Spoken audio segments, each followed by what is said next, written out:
भानु शर्मा के वक्तव्य का निष्कर्ष है।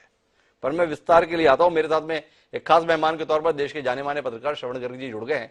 उनके पास आऊं उससे पहले मुझे रामनिवास जी से जरा बात करनी है।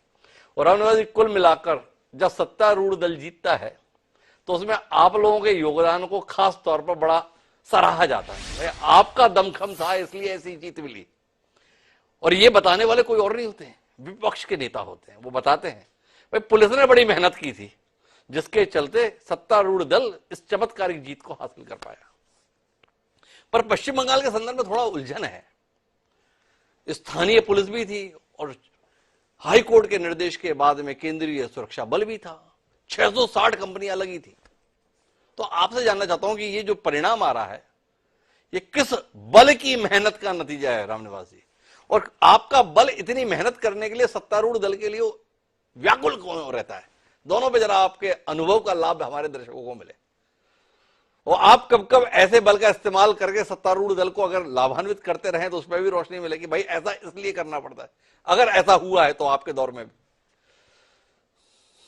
ये सबसे पहले रख साहब जी, पंचायत चुनाव सबसे संवेदनशील चुनाव होते हैं विधानसभा से लोकसभा से, क्योंकि वहां पे मारामारी कार्यकर्ताओं में बहुत एक तरीके से संघर्ष में रहती है और हर कार्यकर्ता एक तरीके से पूरे बल के साथ जूझता है। जी।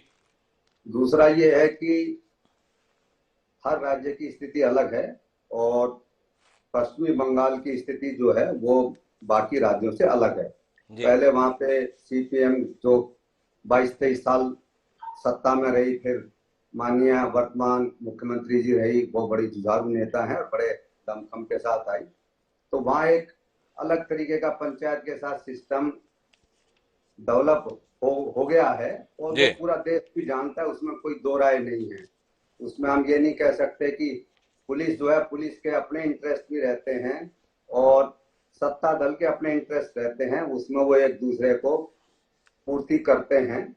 वो पश्चिमी बंगाल में और राज्यों के मुकाबले ज्यादा जी इसमें।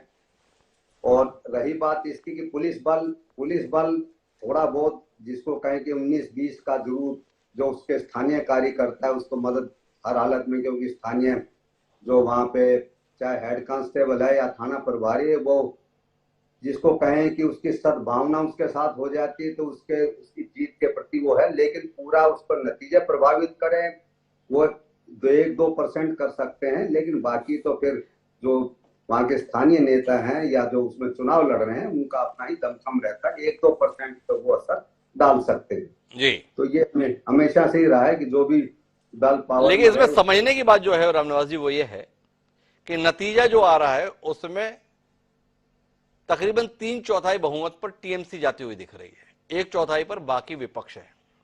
और ये नतीजे तब आ रहे हैं जब चुनाव में मतदान केंद्रीय सुरक्षा बलों की तैनाती के बीच में हुआ।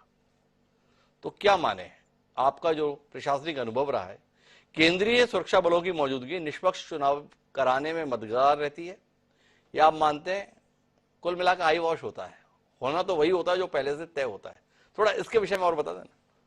केंद्रीय जो बल हैं उनको बहुत पहले से भी तैनात किया जाए तो उनका असर रहता है। जिस प्रकार से पश्चिमी बंगाल में वर्तमान में तैनाती हुई है उसका कोई असर चुनाव के नतीजों में प्रभाव नहीं डाल सकता।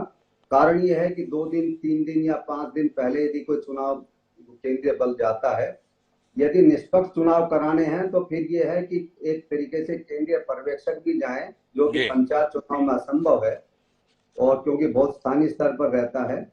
तो अब 5 दिन पहले कोई केंद्रीय पुलिस बल जाएगा, उसको कोई ना ज्योग्राफी की जानकारी है, ना स्थानीय भाषा की वहां पे उनको जानकारी, ना स्थानीय उनको वहां पे क्या पॉलिटिकल डायनेमिक्स चल रहा है उसकी जानकारी। वो एक जाके जिसको कहें कि एक वहां पे मदद कर सकते हैं। लेकिन जब स्थानीय पुलिस किसी को, और वो भी स्थानीय पुलिस के नियंत्रण में ही रहते हैं, उनका कोई एक तरीके अपना जो है कोई स्वतंत्र प्रभाव नहीं रहता। केंद्रीय सुरक्षा बलों की पश्चिम बंगाल में इस पंचायत चुनाव में मौजूदगी को निष्पक्ष चुनाव की गारंटी ना समझा जाए, ये रामनिवास जी हमें समझा रहे हैं। पर अब समझना श्रवण जी से, और श्रवण जी समझे उससे पहले आपको कुछ आंकड़े साझा करने हैं। चुनाव हो रहे थे 73